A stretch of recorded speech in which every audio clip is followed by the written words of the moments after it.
Hi friends, today we are going to discuss about the poem, one of the best poem, that is The Lotus Eater, and it is written by Alfred Lord Tennyson. There is no doubt, everyone is familiar. तो ये जो one of the best poem of Victorian age and Tennyson is the representative of the Victorian age.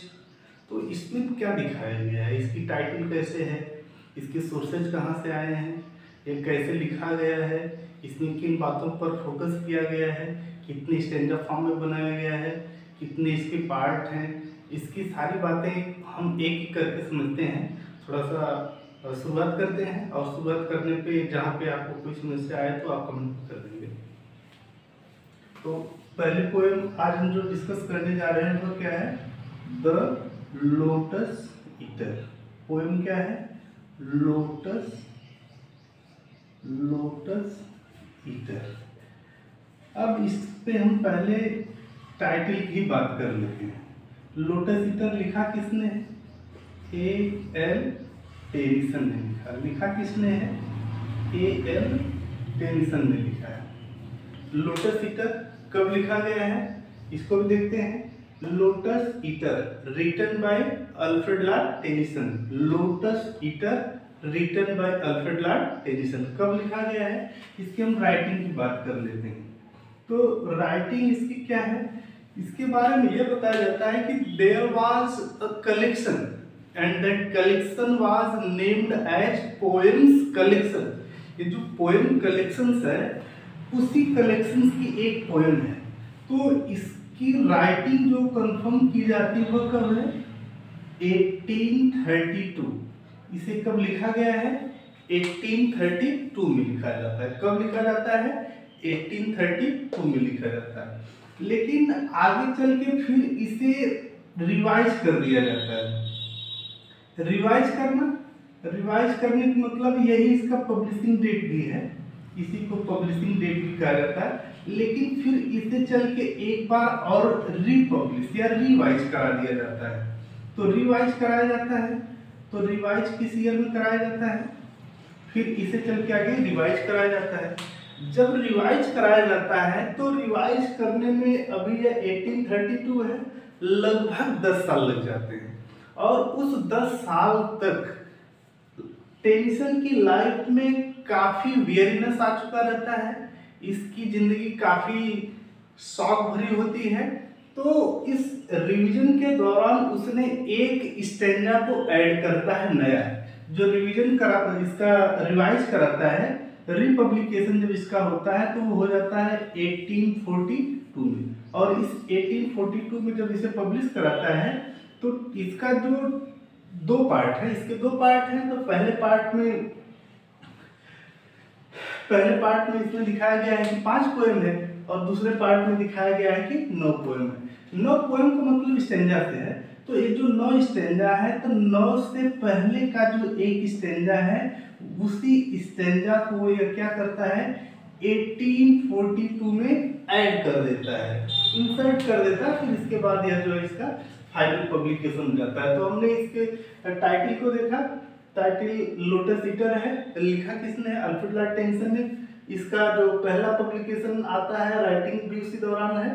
तो लिखा तो पहले है collection में, लेकिन इसे पब्लिश कराता है 1832 में।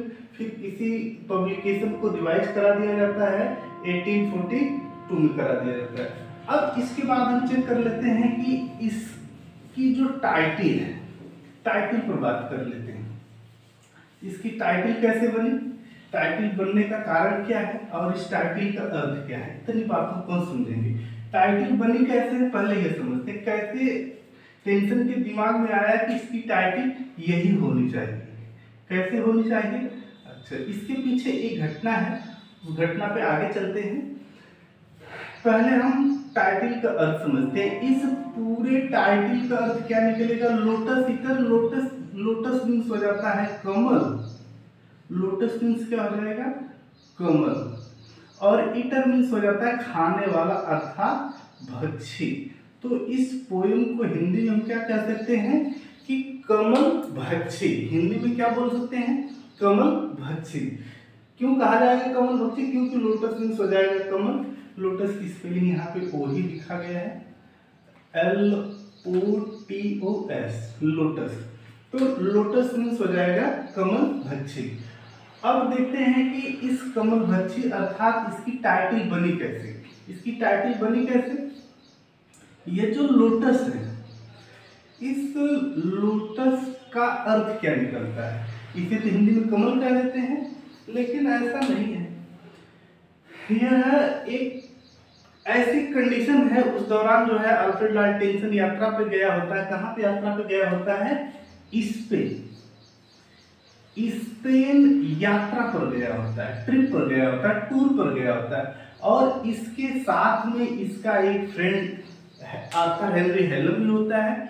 इसके बाद और भी लोग होते हैं, सब यात्रा कर रहे होते हैं और इस स्पेन में घूमते हैं। घूमते घूमते एक पर्वत पर पहुंच जाते हैं और उस पर्वत का क्या नाम है? उस पर्वत का नाम है पीरिस। उस पर्वत का क्या नाम है? पीरिस। और इस पर्वत पर जब पहुंच जाते हैं तो इस पर्वत पर पहुंचने के बाद यहाँ पे एक जगह है, उस जगह का नाम जो है साइरेथा है। इस जगह का क्या नाम है? साइरेथा। और इस जगह के जो लोग हैं, यहाँ के जो निवासी हैं, वो लोग कौन है? Lotus eater. क्योंकि यह एक ऐसा प्लेस है जहाँ पे लोटस ही हुआ करता है, लोटस हुआ करता है और इस लोटस को लोग खाने वाले लोग हैं। तो अब यह लोटस है क्या? यहाँ के लोग इसको खाते हैं। तो इस लोटस का अर्थ निकल जाता है कि it is a kind of plant that has a fruit and that fruit is the full of the honey sweet. After taking it, one began to feel the pleasant drowsiness। होता क्या है कि यह एक प्रकार का जो है फ्रूट है, प्लांट है, और यह जब प्लांट से फ्रूट तैयार होता है तो इस फ्रूट की विशेषता है कि इसको जो भी कोई खा लेता है, जो भी कोई खा लेता है तो फिर उसके अंदर कैसा एकदम वो ड्राउजीनेस फील करने लग जाता है। एकदम लगता है कि जैसे उसे नींद आ रही है, एकदम पूरा मदमस्त हो जाता है। और यहाँ के लोग खा पी के हरदम मौज में डूबे रहते हैं। तो यह जो फ्रूट है इसका टेस्ट कैसा है? हनी जैसा मीठा है। और इसकी विशेषता क्या है कि ये एकदम पूरा नशे में भर देता है। ऐसा लग जाता है जैसे होली के दिनों में देखते हैं ना, भांग खा लेने के बाद लोग इधर उधर एकदम मौज मस्ती में हो जाते हैं। और जब इसको जो वहाँ के लोग खा लेते हैं तो खा लेने के बाद फिर वो सारी दुनिया से परे अपनी उसी दुनिया में मौज मस्ती में डूबे रहते हैं। लगता है कि इससे अच्छा कुछ है नहीं। उनकी सारी वेदनाएं जो आप बीती हैं, पीछे की चीजें हैं, भविष्य की, सब कुछ एकदम भूल जाते हैं। बस उसी वर्तमान समय में एकदम मौज मस्ती में जीने लग जाते हैं और उधर से इधर कहीं नहीं निकलते हैं। यही हाल होती है वहां पे। तो अब ये हो गया लोटस ईटर। तो लोटस मीन्स क्या हो जाएगा? Lotus means it is a kind of plant that has a fruit and that fruit has the taste. This taste is full of the honey sweet. Honey जैसा मीठा है। इसकी विशेषता क्या है कि यह प्लेजेंट ड्राउजीनेस रखता है। Pleasant drowsiness. ड्राउजीनेस मीन्स क्या हो जाता है? जैसे निद्रा आ जाना, झपकी लगने लग जाना। तो जब इसको लोग खा पी लेते हैं तो इतना आनंद में आ जाते हैं। आनंद में आने के बाद फिर एकदम लगता है कि अरे वाह क्या आनंद है, क्या मौज मस्ती, एकदम पूरा मौज मस्ती वाली जीवन जीने लग जाते हैं। ऐसा फील होता है। और वो पास्ट की चीजें, फ्यूचर की चीजें दोनों से परे हो जाते हैं।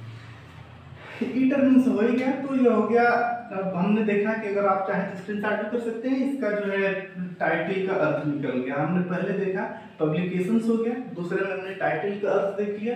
अब इसके बाद इसका हम सोर्स चेक कर लेते हैं कि इस पोएम का सोर्स क्या है, या फिर क्या ऐसी परिस्थितियां थी, क्या ऐसा कारण था जो टेनिसन को इस पोएम को लिखने के लिए मजबूर कर दिया है। उसके दिमाग में ऐसी पोएम बन गई। तो क्या हम देखेंगे इसमें? हम देखेंगे कि इसके सोर्सेज देखेंगे, या फिर कभी कभी पूछा जाता है कि which incident inspired Alfred Lord Tennyson to write the poem, या फिर इसी क्वेश्चन को घुमा देते हैं, ये कहते हैं कि what are the sources of the poem Lotus Eater. तो देखते हैं इसके सोर्सेज क्या क्या हैं। इसके सोर्सेज क्या क्या हैं देख लेते हैं। सोर्सेज। तो सोर्सेज में इसका बहुत आसान चीज है जिसको आप सभी लोग, हम सभी लोग परिचित हैं। इसके सोर्सेज की अगर हम बात करते हैं तो 8th सेंचुरी में एक बहुत ही महान एपिक लिखी गई है। उस एपिक का नाम है ओडिसी। उस एपिक का क्या नाम है? ओडिसी। और इस ओडिसी को लिखा किसने है? होमर ने लिखा है। इस एपिक को लिखा किसने है? होमर ने लिखा है। ओडिसी एक एपिक है। यह है क्या? यह है एपिक, बहुत ही महान एपिक है। अब इस एपिक में देखेंगे तो इसमें इसका हीरो कौन बन जाता है? इसका हीरो बन जाएगा ओडिसस। इसका हीरो जो है ओडिसस बन जाता है। इसका हीरो ओडिसस बन जाता है। और ओडिसस इसका हीरो बन जाता है या बनाया ही गया है, नो डाउट। इसमें टोटल कितनी किताबें हैं या यहीं पे देख लेते हैं। अगर ओडिसस हीरो है तो फिर इससे जुड़े दो लोग और भी हैं। दो लोग कौन है? एक इसकी वाइफ है और एक इसका सन है। तो वाइफ का क्या नाम रखा गया है? वाइफ का नाम है इसके पेनिलप इसकी जो वाइफ है। और सन का क्या नाम? इसके सन का क्या नाम है? टेलीमैकस। इसके सन का क्या नाम है? टेलीमैकस इसका सन है। अच्छा, यह वही ओडिसस है जिसको हम, ये सब थोड़ा सा इधर लिख लेते हैं। यह वही सन है ओडिसस हीरो लिखा किसने? इसको होमर ने लिखा है। ओडिसस क्या है? एपिक है। लिखा किसने है इसे? होमर ने लिखा है। कब लिखा है? 18th सेंचुरी में लिखा है। इस ओडिसस का हीरो, इस एपिक का हीरो कौन है? तो ओडिसस है। ओडिसस में दो कैरेक्टर और भी जो जुड़े हुए हैं, इसके मेन कैरेक्टर हैं। तो पहला कैरेक्टर इसकी वाइफ हो जाएगी पेनिलप, और दूसरा जो कैरेक्टर है इसका टेलीमैकस है। अच्छा, इस हीरो से जुड़ी कुछ बातें और भी हैं जिसे आप लोग जान रहे हैं। तो इसमें क्या दिखाया गया है कि यह वही ओडिसस है जिसके नाम से कुछ लोगों ने और भी रचनाएं की हुई हैं। इवन टेनिसन ने ही स्वयं एक और पोएम लिखी है, और जो पोएम लिखी है उसका क्या नाम है? यूलिसिस नाम की एक पोएम जो कि 22 में आई है, 1922 के आसपास, और उसी के दौरान आई है। तो वहां पे जो ओडिसस है, इस ओडिसस का नाम ही यूलिसिस है।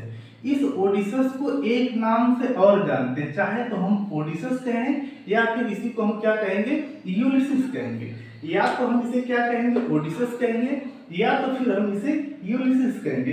हालांकि अल्फ्रेड आर टेनिसन ने एक अपनी और पोएम लिखी है जिसका क्या नाम है? यूलिसिस नाम है। तो यूलिसिस में काफी इंस्पायरेटिव पोएम है, फुल ऑफ करेज है, बहादुरी को दिखाया गया है। जो कि यूलिसिस जो होता है काफी ओल्ड होता है। और यूलिसिस है कहाँ से? यहाँ पे इसको दिखाया गया कि ग्रीक में एक प्लेस है जो इथाका है।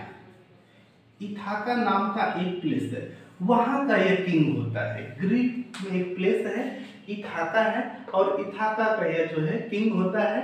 और इसका नाम यूलिसिस भी है। इसके सन का नाम जो है टेलीमैकस है, वाइफ का नाम पत्नी है। ये इसके बारे में हो गया।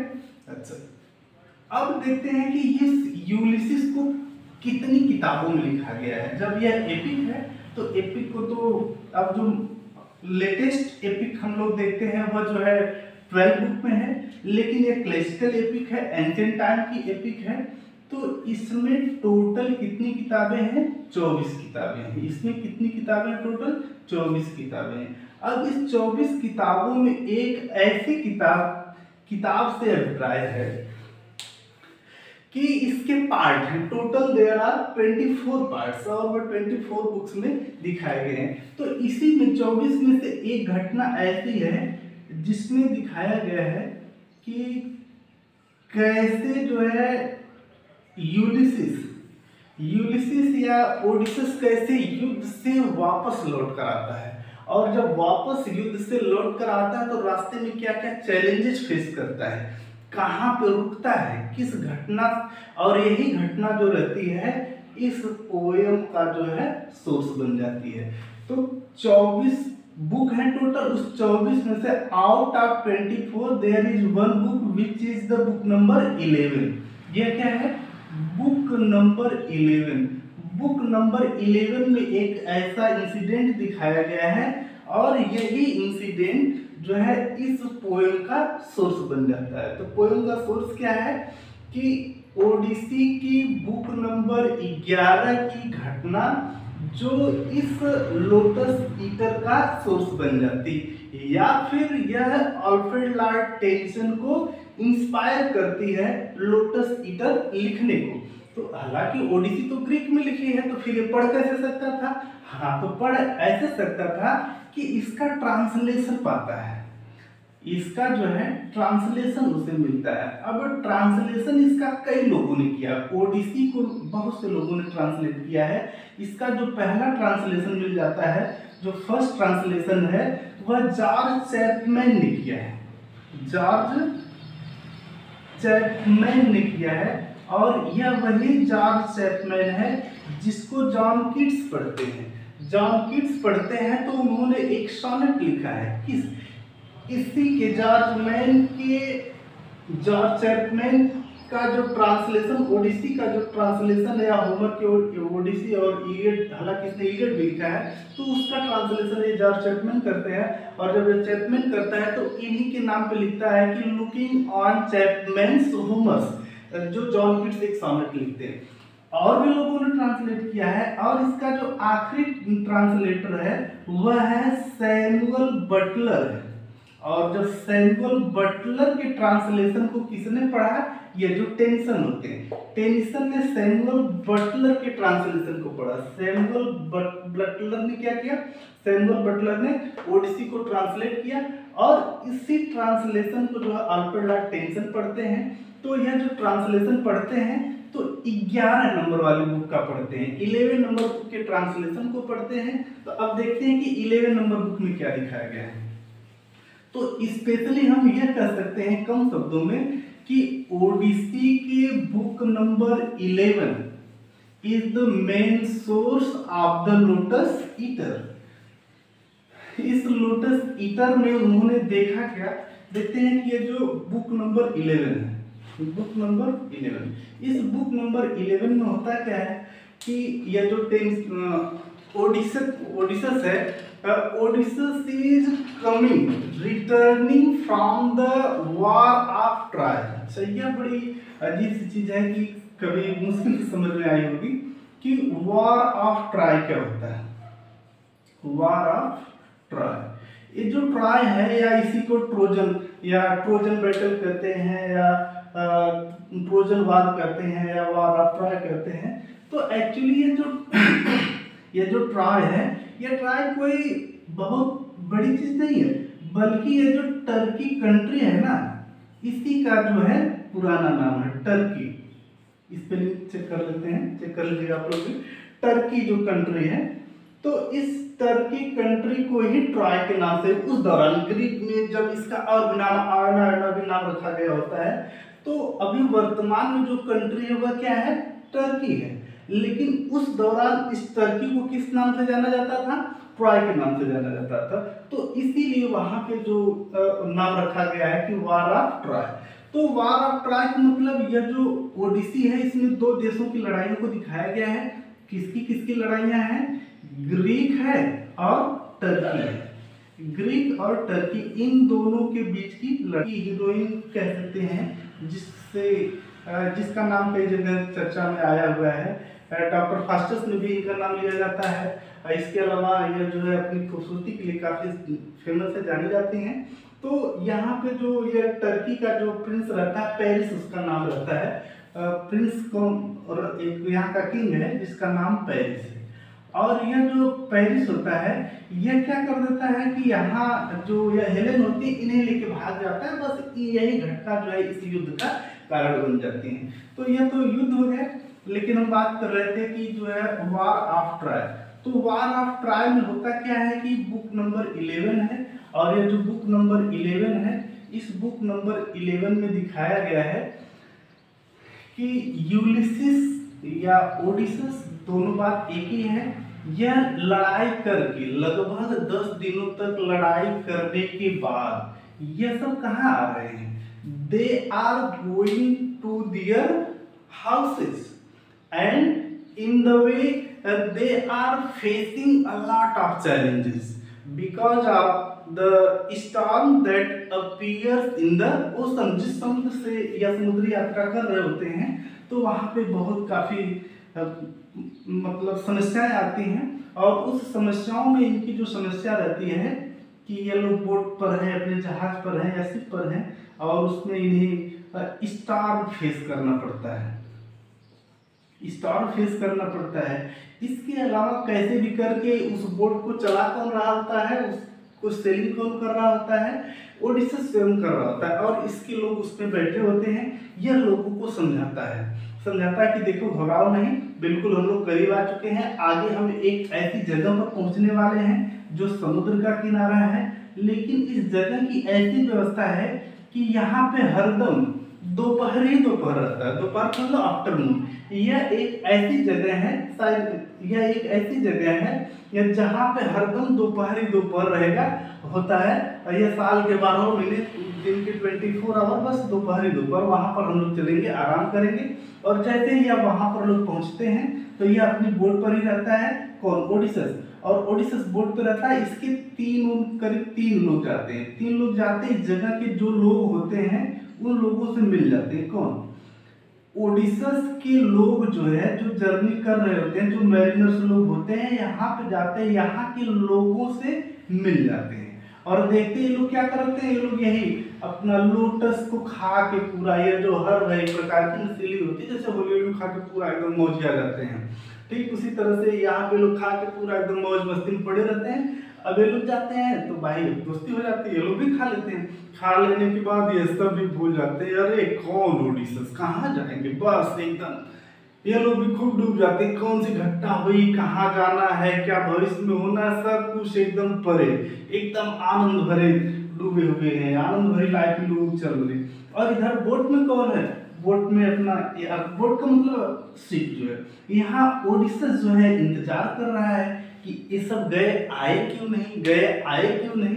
फिर इसके बाद यह जो है इन लोगों को ले आता है, कौन? ओडिसस इन लोगों को लेता है और फिर ये अपनी यात्रा शुरू करता है, और यात्रा शुरू करके फाइनली जो है अपने घर पे आ जाता है। जब घर पे आ जाता है तो यहाँ पे भी लड़ाई होती है, ये सब उसका पार्ट है, तो इसको नहीं समझेंगे, बस हमें यही समझना था कि सोर्स। तो what is the source of the lotus eater? The source of the lotus eater is the Odysseus journey that is given in the Odyssey written by Homer, and it has an incident. That incident covers the story of the some people, those who are living around or on the shore of the sea, means they have fed up the lotus, and due to feeding up they are feeling the pleasant drowsiness, and due to the pleasant drowsiness they are away from the worries and pain of the past, and they had no any feeling any problem about the future। इस तरह से एकदम बिल्कुल सारे बंधनों से मुक्त आनंद भरे लाइफ में चल रहे हैं। तो अब यहीं से फिर यह लोगों को ले आता है, कौन? ओडिसस, और ये अपनी यात्रा पूरी कर लेता है। और यही घटना होता क्या है कि जब अल्फ्रेड लॉर्ड टेनिसन अपने मित्र के साथ जो है, अभी थोड़ी देर पहले बताया कि वो यात्रा पर निकला है। यात्रा पर कहाँ पे गया है?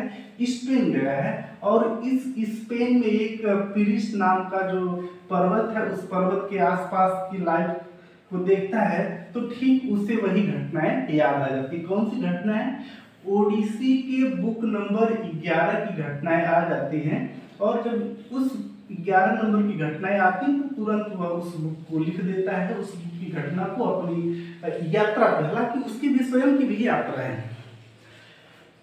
अल्फ्रेड लॉर्ड टेनिसन स्पेन गया होता है, स्पेन में वह जो है पिरिनिस नाम की जो पर्वत को विजिट करता है, वहाँ की एक एरिया है जिसको भी बताया कि सिरेथा नाम की एरिया है, वहाँ के लोग भी उसी तरह से हैं जैसा कि इस बुक नंबर 11 में दिखाया गया। अब ठीक इसके बाद हम देखते हैं, अभी हमने देखा इसका पब्लिकेशंस क्या हो गया, इसकी टाइटल क्या होगी, इसकी सोर्सेज क्या हो गए। अब हम लोग बात कर लेते हैं कि ये जो पोएम बनाई गई है, ये पोएम है क्या, इसमें कितनी स्टैंजा है, इसके बारे में और थोड़ी डिटेल देख लेते हैं। तो देखते हैं, अभी हम देखेंगे कि पोएम्स कंपोजिशन, ये पोएम कैसी है, या पोएम्स को ही देख लेते हैं।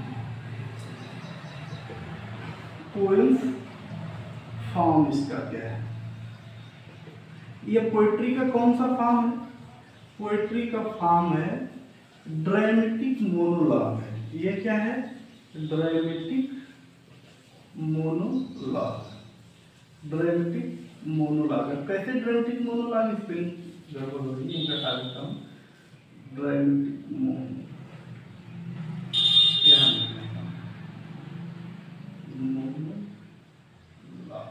Dramatic monologue.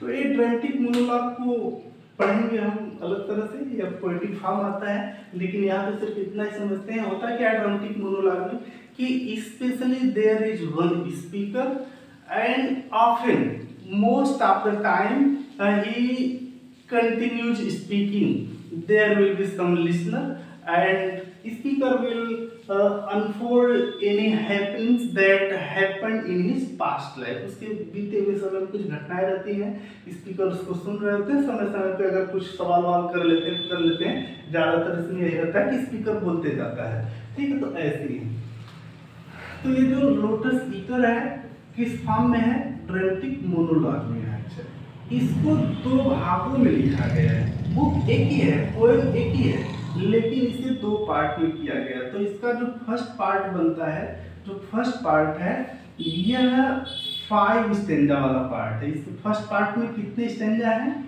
5 स्टैंजा है। फर्स्ट पार्ट में 5 स्टैंजा है, और ये जो 5 के 5 स्टैंजा हैं यह लिखे किसमें गए हैं, स्पेंसरियन स्टैंजा में लिखे गए हैं। किस स्टैंजा में लिखे गए हैं, स्पेंसरियन स्टैंजा में लिखे गए। तो स्पेंसरियन स्टैंजा की विशेषता क्या होती है कि there will be 9 lines. Spenserian stanza में कितना होता है, लिखा है subject matter of the poem. तो subject matter of the poem में यह है कि Alfred Lord Tennyson, who is once upon a time or was once upon a time on a journey, and during that time, due to the inspiration of the Victorian characteristics, he wants to share his views about the God and about the humanity।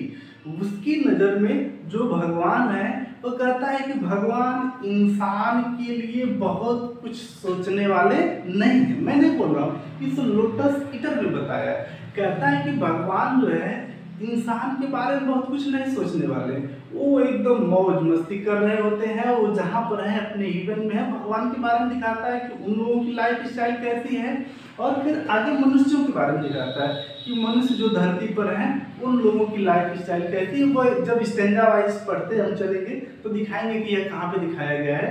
तो यह उसका विशेष उद्देश्य है कि जो है इसमें क्या है कि there is the contrast between the human being and the gods. अच्छा, ऐसा है भी क्यों, क्योंकि ऐसा जो है विक्टोरियन एज में साइंटिफिक टेम्परामेंट चल रहा होता है। तो जो टेंशन है उसकी नज़र में साइंटिफिक टेम्परामेंट ही जो है हावी दिख रहा होता है, वह भगवान पे जो है डाउट कर रहा होता है। तो इसीलिए इसे कहा गया है कि faith, age of the faith and the doubt. ये सब सारी चीजें इसमें दिखाई गई हैं। और क्या दिखाता है, यह लोगों को, कौन, अल्फ्रेड लॉर्ड टेनिसन रीडर्स को, पब्लिक को मोटिवेट करना चाहता है। क्यों मोटिवेट करना चाह रहा है, क्योंकि there is just one thing that may cause the success to the human being is the hard work. He believes in the hard work and therefore he motivates to the readers to the means अब कैसे motivate करता है, तो वह जो है अपने जहाज में लीडर है, स्वयं जो है लोगों को लीड कर रहा है, उनके पीछे लोग हैं, वह लड़ाइयों पर गया है, उस लड़ाइयों के माध्यम से लोगों को मोटिवेट कर रहा है। फिर इसके बाद घर पे आता है, घर पे भी लड़ाइयाँ होती हैं, बीच में भी समुद्र से जब आ रहा होता है, ये जो लोटस ईटर की कंपनी मिल जाती है, तूफान मिलते हैं समुद्र, वहाँ पे भी लोग घबरा जाते हैं। तो इस तरह से यह जो लाइफ के चैलेंजेस को फेस करते हुए पब्लिक को मोटिवेट कर रहा है, उसकी यह जो पब्लिक मोटिवेशन है, यही इसकी थीम बन गई है, यही इसका सब्जेक्ट मैटर बन जाता है। अब इसके बाद हम देख लेते हैं, इसमें कुछ कोटेशन भी आ जाते हैं। इसका कोटेशन क्या बन जाता है, आखिरी स्टेंजा में दिखाया गया है कि एक कोटेशन है, और ये कोटेशन क्या बताता है, surely slumber is better than toil. ये इसमें दिखाता है, इसमें क्या दिखाता है कि कह रहा है कि surely surely slumber, slumber means हो जाता है, यहाँ पर निद्रा से समझ लेते हैं, और ट्वाइल दिखाया है, कह रहा है कि जिंदगी में मेहनत करना बहुत जरूरी है, बिना मेहनत के कुछ नहीं हो सकता है, लेकिन उस मेहनत के साथ साथ यहाँ पे स्लीप की बात करता है कि sleep is also one of the best kind of remedy for the health। और यही नहीं, इसी स्लीप की बात मैकबेथ में विलियम शेक्सपियर भी करता है। जब वहां पे मैकबेथ किंग डंकन की हत्या कर देता है, जो कि सोया हुआ रहता है, तो वहां पे कोटेशन आता है कि स्लीप नो मोर, स्लीप नो मोर, स्लीप नो मोर, और यह आवाज जो है लेडी मैकबेथ को और मैकबेथ को सुनाई देने लग जाती है, यह पूरी आवाज हवा में गूंज रही होती है। फिर आगे उसके बाद समझाता है कि वह जो है स्लीप के बेनिफिट कितने कितने हैं, यह कैसी है, यह सारी चीजें वहां पे भी दिखाया गया है। और यहाँ पे भी अल्फा टेंशन जो है वर्क यानी hard work and the sleepiness, दोनों की भी बारे में बात करता है। ये कोटेशन रहा है इसलिए दिखाया, जब इसको एक्सप्लेन करेंगे वहां पे तो समझाएंगे। इस तरह से और भी काफी इंपॉर्टेंट इसके कोटेशन मिल जाते हैं। ये एक और कोटेशन मिलेगा कि भगवान कैसे जो है मनुष्यों को डील करते हैं, दे पेरिस, है ना, दे पेरिस डॉट दे का मतलब वे का मतलब हो जाएगा गार्ड, यहाँ पे they perish, they suffer down